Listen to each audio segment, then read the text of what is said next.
आज अपन मैथ्स के teaching method का चैप्टर नंबर 1 स्टडी करेंगे, जिसमें गणित शिक्षण का अर्थ, परिभाषाएं, प्रकृति एवं महत्व को डिस्कस करेंगे। देखिए, सबसे पहले गणित का अर्थ और परिभाषाएं। गणित क्या है? मैथमेटिक्स, मैथमेटा ग्रीक शब्द है जिसका मतलब होता है वस्तुएं गिनना। गणित का जो संकीर्ण अर्थ है, गिनने का, गणनाओं का, मापन, तोल, स्थिति ज्ञात करने का शास्त्र है। व्यापक संदर्भ में अगर गणित की बात करें तो गणित अनुमानीकरण, तार्किकीकरण, सामान्यीकरण, अमूर्त चिंतन की प्रक्रिया है। गणित में दो मूलभूत और आधारभूत दक्षताएं होती हैं। एक तो संख्या ज्ञान और दूसरा है संक्रिया ज्ञान। गणित विषय के अन्य सभी संप्रत्यय इन्हीं मूलभूत दक्षताओं पर आधारित होते हैं। महत्वपूर्ण परिभाषाएं। हॉगबेन, गणित सभ्यता एवं संस्कृति का दर्पण है। रोजर बेकन के बारे में बात करें तो गणित समस्त विज्ञानों का सिंह द्वार एवं कुंजी है। लॉक ने क्या बोला गणित के बारे में? गणित वह मार्ग है जो बालकों के मन मस्तिष्क में तर्क करने की आदत का विकास करता है। नेपोलियन, गणित का राष्ट्र की उन्नति से घनिष्ठ संबंध होता है। प्रोफेसर यंग, यदि विज्ञान का आधार स्तंभ गणित हटा लिया जाए तो संपूर्ण भौतिक सभ्यता का अंत हो जाएगा। कांट के अनुसार देखिए, कांट ने क्या बोला कि विज्ञान उतना ही यथार्थ है जितना वह गणित का प्रयोग करता है। प्लेटो ने बोला कि गणित एक ऐसा विषय है जो मानसिक शक्तियों को प्रशिक्षित करने का कार्य करता है तथा एक सुसुप्त आत्मा को जागृत करने का कौशल गणित ही प्रदान करता है। NCF 2005 की बात करें तो गणित को केवल स्कूली विषय ना माना जाए। यह एक ऐसी प्रक्रिया है जो बालकों में समस्या समाधान के विशिष्ट दृष्टिकोण का निर्माण करता है। इसलिए गणित को परिवेशीय संदर्भों से जोड़ते हुए रोचक तरीके से पढ़ाया जाए। गणितज्ञों, शिक्षाविदों ने गणित विषय को अनिवार्य रूप से विद्यालय विषय के रूप में रखने पर बल दिया है। बर्ट्रैंड रसेल की पुस्तक है an introduction to mathematical philosophy.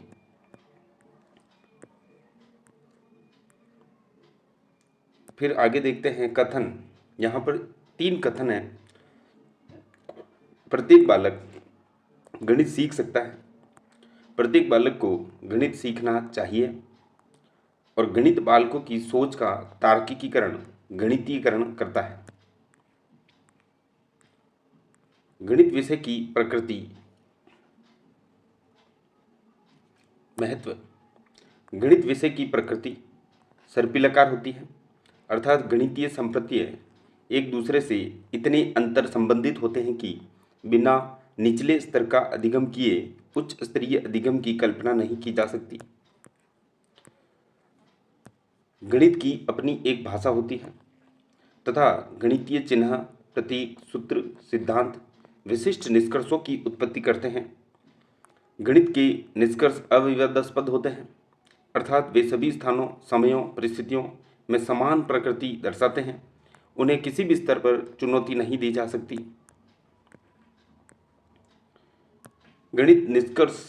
गणितीय जो निष्कर्ष होते हैं वो सार्वभौमिक होते हैं, अर्थात वे विश्व के प्रत्येक स्थान पर समान परिणाम दर्शाते हैं। गणित को वैश्विक विषय निष्कर्षों की एक रूपता कहते हैं। गणित एक तार्किक व क्रमबद्ध संरचना होती है जो उसे विशिष्ट स्वरूप देती है। गणित की प्रकृति आगमनात्मक होती है, अर्थात स्थूल सूचनाओं, तथ्यों, घटनाओं के आधार पर एक निश्चित निष्कर्ष तक जाने की प्रक्रिया गणित में निहित होती है। गणित बालकों में तर्क शक्ति, चिंतन शक्ति, सामान्यीकरण की योग्यता का विकास करती है। गणित में बालक में मूर्त चिंतन से अमूर्त चिंतन की ओर अग्रसर होता है, साथ ही अमूर्त संप्रतियों की मूर्त व्याख्या करता है। गणित विज्ञान की अन्य शाखाओं जैसे भौतिकी, रसायन, भूगर्भिकी, खगोलिकी आदि का मूल आधार होता है तथा बिना गणितीय गणनाओं के इन विषयों का अस्तित्व संभव नहीं है। गणित का अध्ययन बालकों में वैज्ञानिक दृष्टिकोण उत्पन्न करता है, क्योंकि गणितीय अवधारणाओं की क्रमबद्धता तथा सुसंगतता वैज्ञानिक शोध का आधार होते हैं। शिक्षण के उद्देश्य एवं वर्गीकरण। B.S. ब्लूम की शिक्षण की को त्रिध्रुवीय प्रक्रिया माना है। B.S. ब्लूम ने शिक्षण को त्रिध्रुवीय प्रक्रिया माना है, जिसमें एक है उद्देश्य, दूसरा है अधिगम अनुभव जिसे साधन माना है, और तीसरा है मूल्यांकन जो साक्ष्य या प्रभाव है।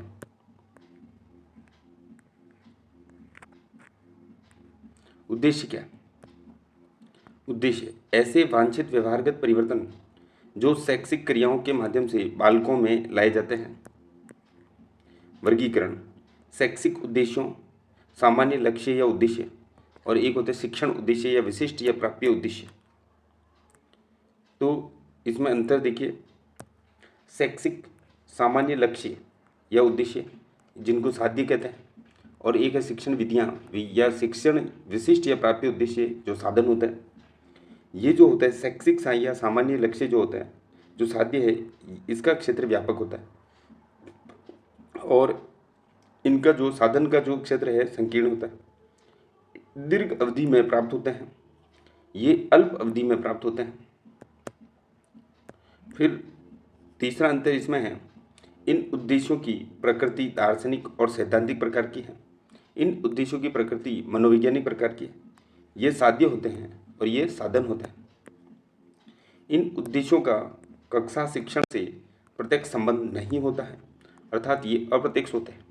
इन उद्देश्यों का कक्षा शिक्षण से प्रत्यक्ष संबंध होता है। ये मूल्यांकन प्रविधियों का निर्माण करते हैं। ये मूल्यांकन कार्यों को सीधे प्रभावित करते हैं। ब्लूम की वर्गीकी। ब्लूम का शिक्षण उद्देश्यों का वर्गीकरण व्यवहार के 3 पक्ष बताएं।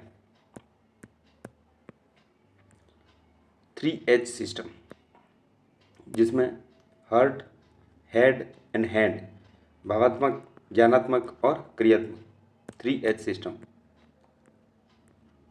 व्यवहार के विभिन्न पक्ष तथा उनसे संबंधित उद्देश्य। व्यवहार के विभिन्न पक्ष एवं उनसे संबंधित उद्देश्य, ज्ञानात्मक या संज्ञानात्मक, भावात्मक और क्रियात्मक पक्ष। तो जो ज्ञानात्मक या संज्ञानात्मक पक्ष है, कॉग्निटिव डोमेन, अफेक्टिव डोमेन और साइकोमोटर डोमेन। मानसिक बौद्धिक क्षमताओं से संबंध, B.S. ब्लूम 1956। भावनाओं, प्रेरणाओं, रुचि और दृष्टिकोण से संबंध, करथवाल मसीहा 1964। कौशल या हस्तचालित क्रियाएं, सिम्पसन 1969। संज्ञानात्मक पक्ष, कॉग्निटिव डोमेन, इस पक्ष का संबंध मानसिक व बौद्धिक क्षमताओं से होता है। इस पक्ष के उद्देश्यों का वर्गीकरण B.S. ब्लूम ने 1956 में किया। इन उद्देश्यों को सरल से कठिन की ओर इस प्रकार व्यवस्थित किया गया कि बिना निचले स्तर का उद्देश्य प्राप्त किए उच्च स्तरीय उद्देश्यों की प्राप्ति संभव नहीं हो सकती। संज्ञानात्मक पक्ष के अंतर्गत निम्न 6 उद्देश्य निर्धारित किए गए हैं। पहला है ज्ञान या नॉलेज। इसे ज्ञानात्मक पक्ष का सबसे निचले स्तर का उद्देश्य माना जाता है। प्रत्याभिज्ञान, प्रत्ययों की जानकारी, प्रत्यास्मरण, प्रत्ययों का स्मरण। सूचक शब्द है जानना, पहचानना, परिभाषित करना या बता देना। अगर ये किसी सेंटेंस के अंदर ये शब्द आते हैं तो इसका मतलब वो ज्ञान है। फिर नेक्स्ट नंबर 2 है अवबोध, अंडरस्टैंडिंग। प्राप्त किए गए ज्ञान पर समझ विकसित करना अवबोध होता है। इसके सूचक क्रिया है अनुमान लगाना, सही उदाहरण देना, संबंध स्थापित करना और त्रुटि का पता लगाना। अनुप्रयोग या ज्ञानोपयोग की बात करें तो एप्लीकेशन यानी प्राप्त किए गए एवं समझ विकसित किए गए ज्ञान का व्यावहारिक स्थितियों में उपयोग करना ही अनुप्रयोग या ज्ञानोपयोग है। सूचक क्रिया है उपयोग करना, सर्वोत्तम हल प्राप्त करना, सर्वोत्तम विधि का प्रयोग करना। विश्लेषण या एनालिसिस की बात करें तो शब्दार्थ है खंड करना, टुकड़े करना। सूचक क्रिया है वर्गीकृत करना, सारणीबद्ध करना, विश्लेषित करना। इस प्रक्रिया में बालक संप्रतियों की विभिन्न पक्षों के प्रति समझ विकसित करता है। संश्लेषण की बात करें तो सिंथेसिस यानी शब्दार्थ है जोड़ना, समेकित करना, इकट्ठा करना। नोट, संश्लेषण प्रक्रिया में विश्लेषण से प्राप्त हलों को समेकित करके नवीन निष्कर्ष का सृजन किया जाता है। सूचक क्रिया है पुनर्गठन करना, पुनर्परिभाषित करना, सृजन करना, नवीन निष्कर्ष निकालना और सारांश प्रस्तुत करना। मूल्यांकन या इवोल्यूशन की बात करें तो संज्ञानात्मक पक्ष के उद्देश्यों का सर्वोत्तम या अंतिम स्तर होता है। सूचक क्रियाएं निर्णय देना, निर्धारित करना, आलोचना करना और समीक्षा करना। भावात्मक पक्ष की बात करें, नंबर 2 है अफेक्टिव डोमेन। इस पक्ष का संबंध भावनाओं, संवेगों, रुचियों, प्रेरणाओं आदि से होता है। करतवाल तथा मसीहा ने इस पक्ष के उद्देश्यों को वर्गीकृत किया है। भावात्मक पक्ष में के अंदर पहला है आग्रहण, रिसीविंग, जिसकी सूचक क्रिया है पूछना, जिज्ञासा, उत्पन्न होना आदि। दूसरा है अनुक्रिया या रिस्पॉन्डिंग, सूचक क्रिया है प्रश्नों के उत्तर देना।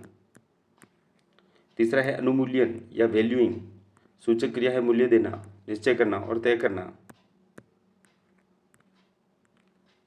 संगठन, ऑर्गेनाइजिंग, सूचना तथ्यों को एकत्रित करके नवीन निष्कर्ष तक जाने के लिए प्रेरित होता है। सूचक क्रिया है सामान्यीकरण करना, चारित्रीकरण या कैरेक्टराइजिंग। नंबर 5, यह भावात्मक पक्ष का सर्वोच्च उद्देश्य होता है जिसमें व्यक्ति द्वारा अपनाए गए व्यवहार उसकी आदत बन जाते हैं। क्रियात्मक पक्ष की बात करें, नंबर 3 है क्रियात्मक पक्ष, साइकोमोटर डोमेन। इस पक्ष के उद्देश्यों का निर्धारण 1969 में सिम्पसन ने किया। इस पक्ष का संबंध कौशलों से, गतिशील व्यवहार, हस्तपरक क्रियाओं से होता है। उद्देश्य, उद्दीपन या अनुकरण, इम्पल्सन या इमिटेशन। बालक दूसरों का अनुकरण या नकल करके सीखता है। यह कौशलात्मक उद्देश्यों का प्रथम या अनिवार्य स्तर कौन सा है होता है। कार्य करना, मैनिपुलेशन, दिए गए निर्देशों के अनुसार कार्य करना। परिशुद्धता या नियंत्रण, कंट्रोल, किसी कार्य को बार बार अभ्यास करके सीखना। इस प्रक्रिया में त्रुटियों पर नियंत्रण होता जाता है एवं शुद्धता की ओर अग्रसर होते हैं। समन्वय या जोड़बंदी, जब एक साथ कई क्रियाओं को करने में बालक सक्षम हो जाता है तो समन्वय या जोड़बंदी कहते हैं। स्वाभाविकरण, नेचुरलाइजेशन, यह कौशलात्मक उद्देश्यों का अंतिम सर्वोच्च स्तर होता है जिसमें व्यक्ति के लिए कार्य करना यांत्रिक हो जाता है। व्यवहार में 3 पक्ष, एक संज्ञानात्मक, भावात्मक और क्रियात्मक। तो संज्ञानात्मक दिया था बीएस ब्लूम ने 1956 में, भावात्मक दिया था करतवाल व मसीहा ने 1964 में और क्रियात्मक दिया था सिम्पसन ने 1969 में। बीएस ब्लूम, करतवाल, मसीहा और सिम्पसन 56, 64 और 69, और इनके अंदर जो है इसमें 6 पॉइंट दिए थे बीएस ब्लूम ने, करतवाल मसीहा ने 5 पॉइंट और इसने भी, सिम्पसन ने भी 5 पॉइंट दिए थे। बीएस ब्लूम ने 5 पॉइंट कौन कौन से दिए? ज्ञान, अवबोध, अनुप्रयोग, विश्लेषण, संश्लेषण और मूल्यांकन। करतवाल मसीहा के है आग्रहण, अनुक्रिया, अनुमूल्यन, संगठन और चारित्रीकरण। सिम्पसन के उद्दीपन या अनुकरण, कार्य करना, परिशुद्धता या नियंत्रण करना, समन्वय या जोड़बंदी, स्वाभाविकरण आदि। शिक्षण अधिगम प्रक्रिया में शिक्षण उद्देश्य तथा उनकी प्राप्ति की सूचक क्रियाएं, अपेक्षित व्यवहारगत परिवर्तन, ज्ञानात्मक, अवबोधात्मक, अनुप्रयोगात्मक, कौशलात्मक और अभिरुच्यात्मक, अभिवृत्त्यात्मक। तो यहाँ पर जो अवबोधात्मक, अनुप्रयोगात्मक, अवबोधात्मक और जो ज्ञानात्मक है, ठीक है, व्यवहारगत जो परिवर्तन है, यहाँ पर ज्ञानात्मक, अवबोधात्मक और अनुप्रयोगात्मक ये तीनों जो है यहाँ जाते हैं और शैक्षिक तथा सशैक्षिक क्रियाएं इसमें होती है। और संज्ञानात्मक, शैक्षिक का मतलब संज्ञानात्मक, और सशैक्षिक क्रिया का मतलब भावात्मक और क्रियात्मक जो है से रिलेटेड है। और इसमें जो कौशलात्मक है ये क्रियात्मक से रिलेटेड है। अभिरुच्यात्मक और अभिवृत्त्यात्मक जो है ये भावात्मक से संबंधित है। शिक्षण उद्देश्य तथा उनके सापेक्ष क्रियात्मक कार्य। ज्ञान, गणितीय संप्रतियों, सिद्धांतों और सूत्रों की जानकारी होना। दूसरा है गणितीय आकृतियों का पहचान लेना। तीसरा है गणितीय प्रतियों को परिभाषित करना। और नेक्स्ट है गणितीय अवधारणाओं का पुनःस्मरण या प्रत्यास्मरण करना। अबोध, पहला है गणितीय संप्रतियों में संबंध स्थापित करना। दूसरा है गणितीय संप्रतियों में तुलना करना या अंतर करना। तीसरा है गणितीय संप्रतियों की व्याख्या करना। चौथा है गणितीय प्रतियों का वर्गीकरण या विभेद करना। पांचवा है परिणाम का सही अनुमान लगा लेना। छठा है गणितीय समस्याओं के हल में त्रुटि का पता लगाना। सातवां है समस्या का विश्लेषण करना।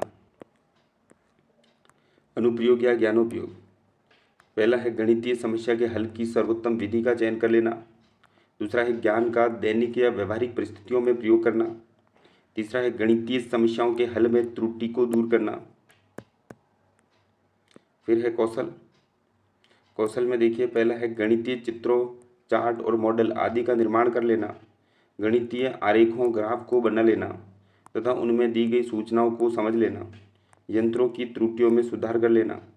गणितीय गणनाओं को शुद्धता, सरलता व शीघ्रता से कर लेना। अभिरुचि, गणितज्ञों की जीवनियाँ पढ़ना, गणितीय चित्रों की एल्बम बनाना, गणितीय पहेलियों का निर्माण करना तथा पूछना, गणित अध्यापक से मधुर संबंध होना। अभिवृत्ति या दृष्टिकोण की बात करें तो पहला है गणित विषय को सरल समझना, गणित विषय के प्रति दृष्टिकोण का सकारात्मक होना, सोच समझ कर निर्णय लेना। चौथा है असफलताओं से विचलित न होना। पांचवा स्वभाव में धैर्य और सहनशीलता आना। और ये टॉपिक होता है यहाँ पर दी एंड।